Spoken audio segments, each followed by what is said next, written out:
Hi, and welcome to part 2 of the library orientation for DAEN students. In this part, we will talk about doing the research. Topics we will cover in doing the research include scoping your project. It's important to define the scope of your project so you can finish it in the time you have been allotted. We'll also discuss planning your search, finding databases and journals, finding data, and some advanced search strategies you can use to make the process more efficient and effective. When it comes to doing research using the library's resources, you will need to start either on the University Library's homepage, which is shown here. Address is library.gmu.edu, or another place where you can start are on the subject research guides, which are accessible from the library's homepage underneath the search box in the box that says subject guides. On this page, there are a few things I'm trying to highlight for you. In the upper right-hand corner, you'll see in the box there's a link called Ask a Librarian. This is where you can access our online reference service where you can type a question in and get an answer. Or you can also find a list of all the subject librarians and make an appointment to talk to another subject librarian about your project, perhaps maybe the health sciences librarian because you're working with health data. Beneath that on the right is the daily hours box for all of the libraries in the system, as well as for the virtual reference service, the online reference service, basically. If you are interested in knowing what the hours are for another day, just click that link at the bottom of the box, and a calendar will open up and show you what the hours are for other days. To the left of the hours box is our default search box. This is called a discovery tool, and it searches almost everything that we have access to. So it's searching for books and articles and videos and even data sets. It's a great place to start your project, but at the graduate level, in the end, you will need to end up in the subject databases. So this is a good place to start to find out what might be available, but the results can sometimes be overwhelming, and the search tool really isn't as good as the search tools in the databases. So eventually you need to move to the subject databases. Beneath the discovery tool box, you'll see some blue boxes I've highlighted in red there. The subject guides box, the databases box, and the journals box. So the databases box, if we click on that, it will take us to the database portal page here on the library's website, and that's where you can access all of the databases that we have access to. The subject guides box to the left of the databases box will take you to a listing of the subject guides by category. These subject research guides have been created by the librarians for the specific area, and they are recommending resources that you use when you're doing your research. So on my subject guides, I will have databases that are very specific to engineering and have been found to be the most useful. To the right of the databases box is a journals box, and when you click on this, it will open another search box, and what you're going to be doing when you search there is just for a specific journal. So if you're looking for the Harvard Business Review, you can click the journals box, type Harvard Business Review in, and you will get a link to the Harvard Business Review. So if you know the exact name of the journal, it's a very useful tool to use. Beneath the three boxes on the left, you can see a box that says Departments, and in that box there is a link to the Digital Scholarship Center. We've already talked about DISC a little bit and how they can help you. Well, here is an easy link if you forget what the link is. And to the right in the My Library box is the link to the Interlibrary Loan Service, which can help you if you can't find what you need, if you can't find the full text of an article, you can submit an interlibrary loan request, and our library will try to get it from another library for you. This is a free service, and it's a very, very useful service to use. When students are doing research for class projects, usually they are looking for research journal articles, and research journals are usually found in databases, and that is what you're going to be searching. There are two places where you can find databases on the Mason Library's website and info research guides, and the first is on the database subject page that is linked from the library's homepage through that blue box that says databases. When I click that blue box, it opens up a list of Mason databases by subject, and then I can go down and I can select whatever subject I want, whether it's engineering or health science or even chemistry or something. I can open that up and I will find a list of databases on there. When I look at that list of databases, I may find someone that I'm not seeing on the subject guide. And the reason for this is the subject guides are much more focused and narrow, and they have been created by the librarians. And so the databases that are listed are the ones that are going to be used most of the time. And also on this list of databases, at the top of the page is a yellow box. It could be called the core databases, or it might say something like best bets on it. And these are the important databases for that subject area, and these are the ones where you should really want to start your research. For the subject research guides, there are also databases listed, and they will be found on the Find Articles page of the research guide. Specific subject databases have been recommended by the librarian, and that is where they're going to be listed, is on the subject guide. And you will also find links to other related research guides on these subject research guides. So they're both they both do the same thing. They will both get you to the databases you need, but in a different manner. So when I click on that blue box that says databases, it opens up the database portal, and this is what we're looking at right now. Here are all the subjects listed in the on the left-hand side there. The chat box for the virtual reference is on the right-hand side, and I've highlighted a few of the subject areas: computer science and IT, data and statistics, engineering, just in case you wanted to see what is available. If you know the name of a database, that search box that's above the Ask a Librarian box is a very useful thing. You can just type the name in there and it will bring back a link for you directly to the database. If you want to browse the database list, you can go by the letter of the alphabet and click on K, and you'll find all the databases that start with the letter K. I've just clicked the blue subject guides box that's on the library's homepage, and this is the page that opens. On this homepage, the subject guides are listed again by subject, and conveniently the subjects listing here is the same as the subject listing on the database portal page that's on the main library's website. So it makes it a lot easier when you move from one to the other, and we can see that there's a computer science and IT area and a data and statistics, health sciences, and engineering areas also. Just click on this, any one of these subjects, and you will get a list of all the subject research guides that have been created for that area. The Data Analytics Engineering Guide is under both Computer Science and IT and Engineering because it is a multidisciplinary program. Over here on the right side of the page, you can see the Ask a Librarian box, and it's here because we want it in places where if somebody needs it, they can find it. Now let's take a closer look at the Data Analytics Research Subject Guide that you will be using as you complete your degree. On the left-hand side is just some information about the guide, including the link to it. What do you use this guide for? You can use this guide to find databases that you're going to use to search. You can use it to help you with searching the research literature, as well as writing your paper and citing your resources, because there are some citation resources on that Write and Cite page. As I mentioned before, the Find Articles page is where you will usually find the databases on a research subject guide, but on the Data Analytics Guide, this page is actually called Find Articles and Data. On the right-hand side of the screen, you can see a partial screenshot of the Data Analytics Guide, and the format that it has is basically the same format for every single subject guide that's been created. So this helps when you're jumping between guides, that you'll know where to find things better. It'll be easier to use. So every one of them will have the green navigation in the upper left-hand side, and these are the individual pages titles that we're looking at. So there's a page for books, a page for writing and citing, a page for getting help, etc.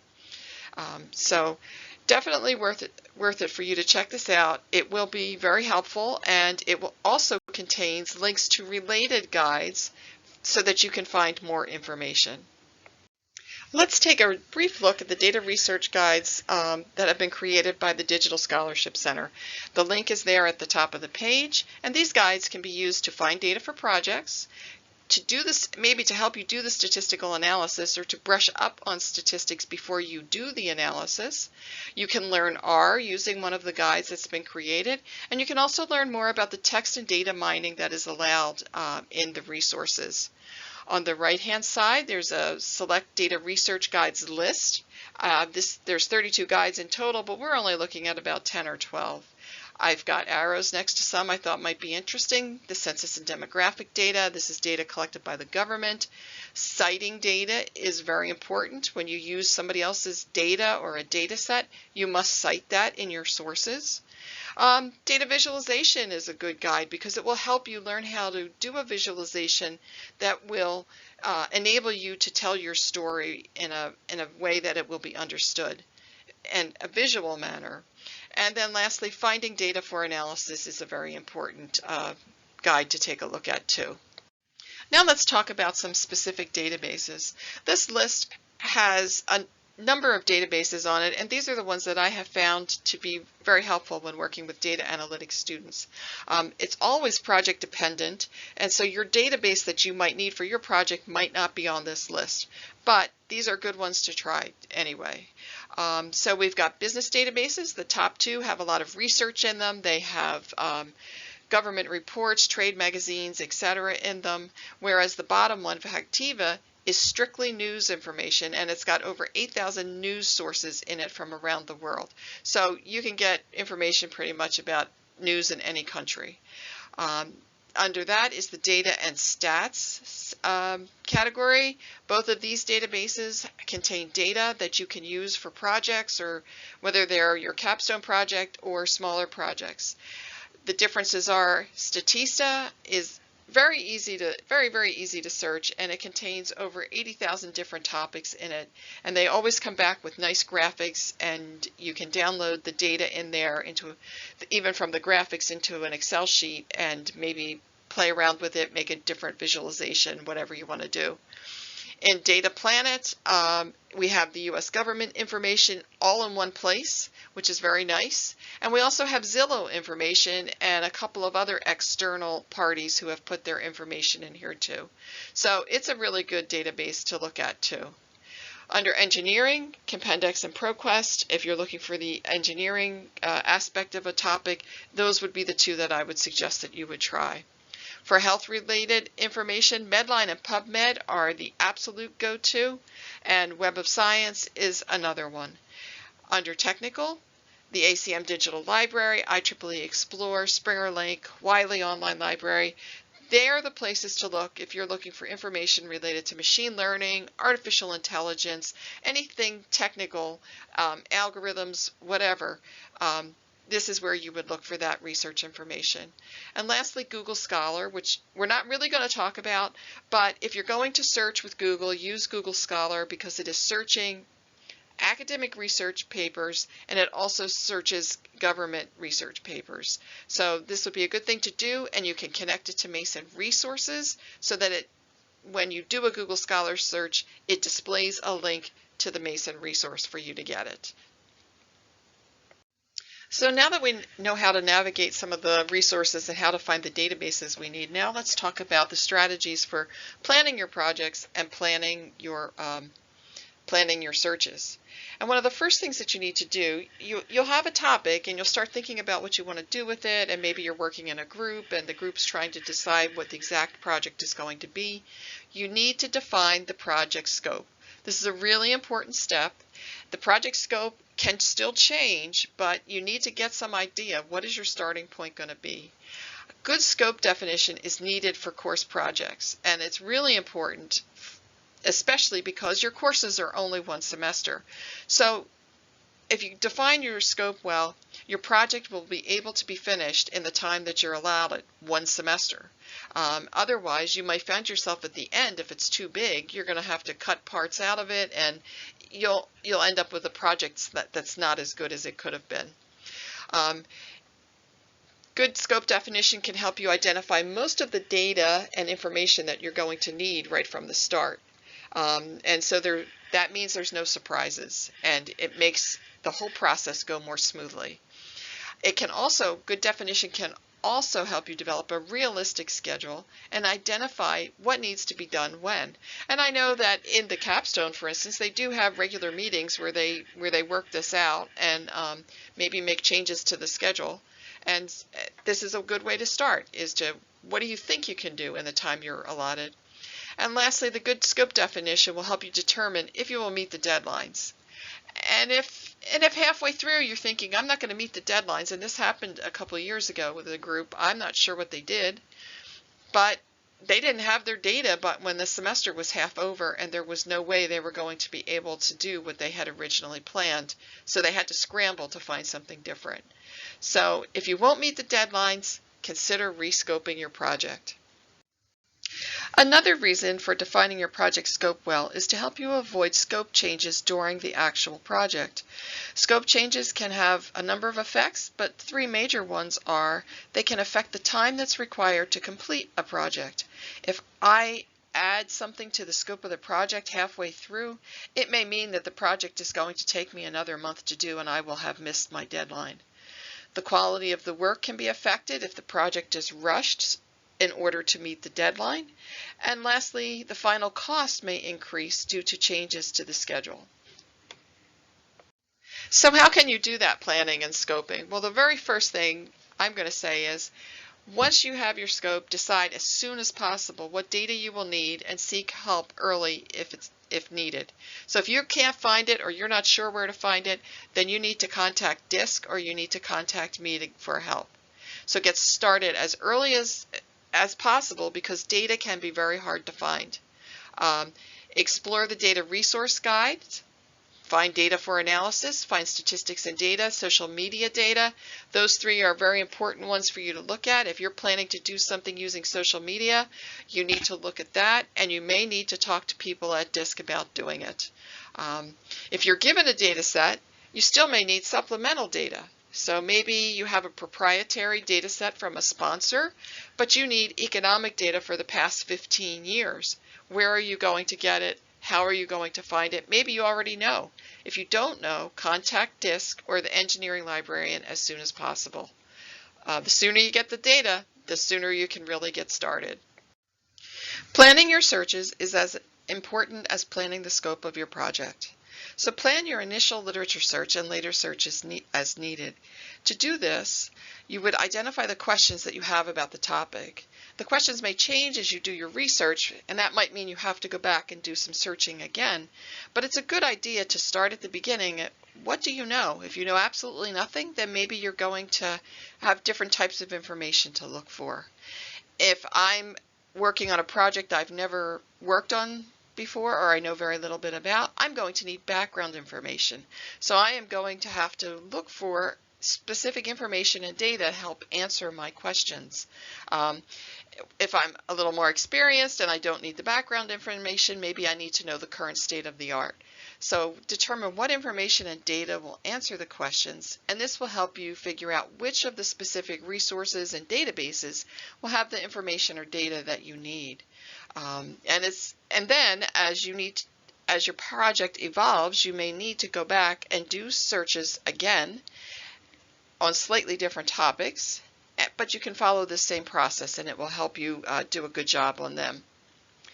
Use the library databases for searching, and I'm not saying this just because they're very expensive, and thank you for paying your tuition to pay for them, but in library databases it's easier to find good quality results in a library database than it is to find it in Google.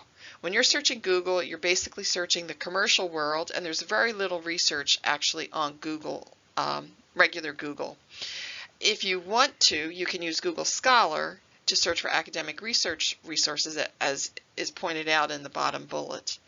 But library databases, everything has been reviewed and evaluated before it is included in the database. And it is the vendor of the databases that's doing this review, but they put together committees of experts to help them do this.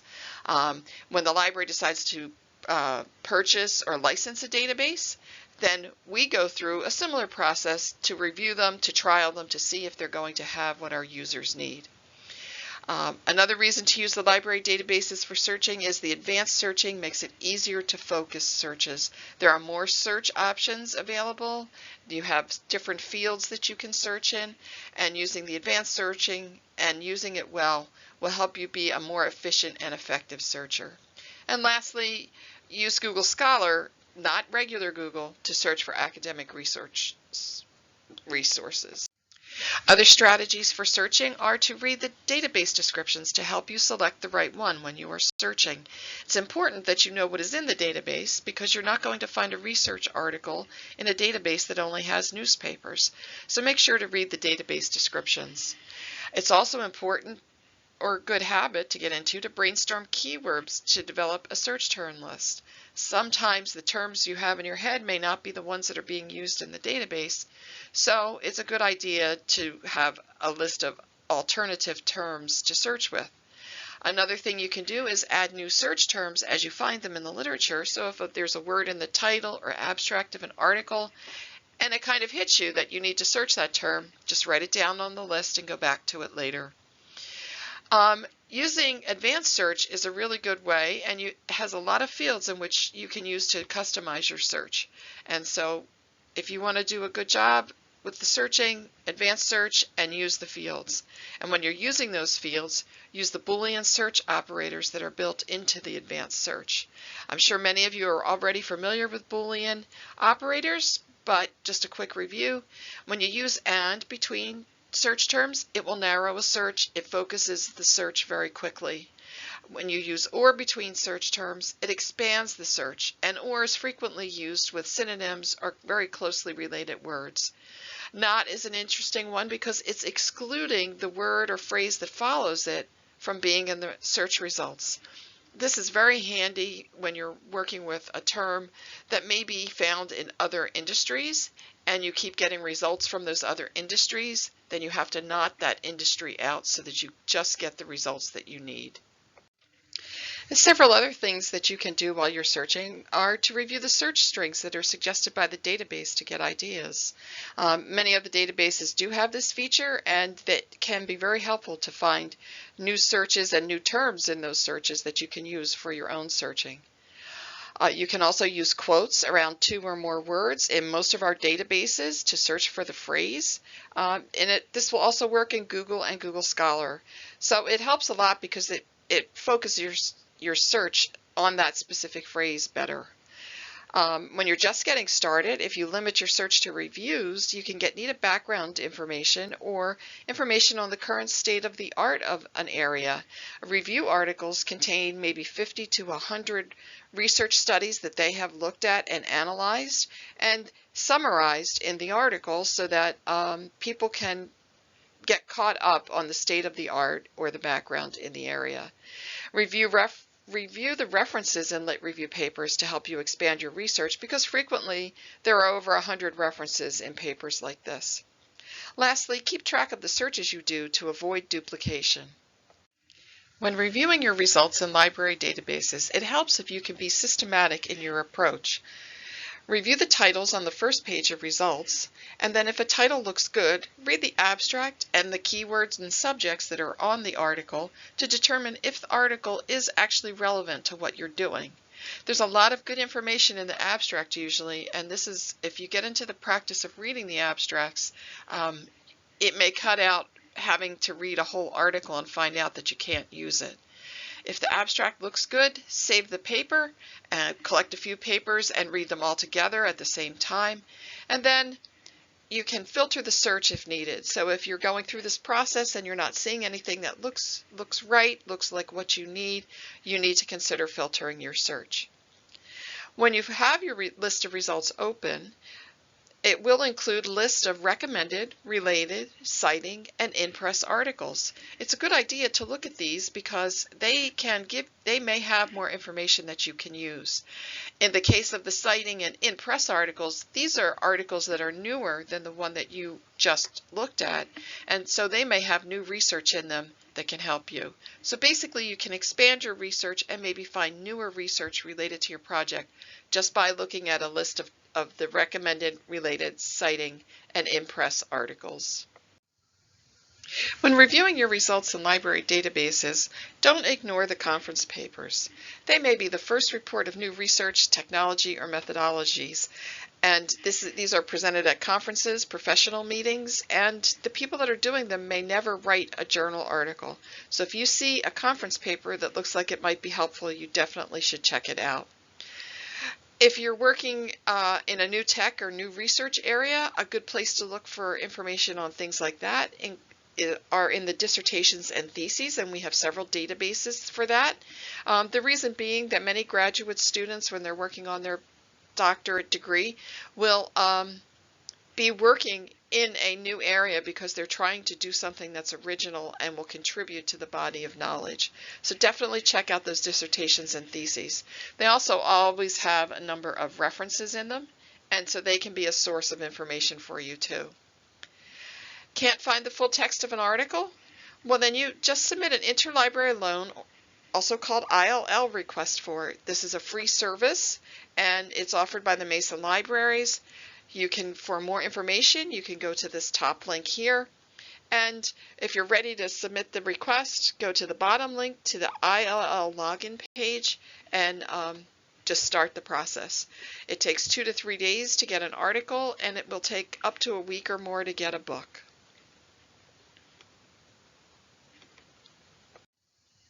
Thank you for joining me for Part 2, Doing the Research.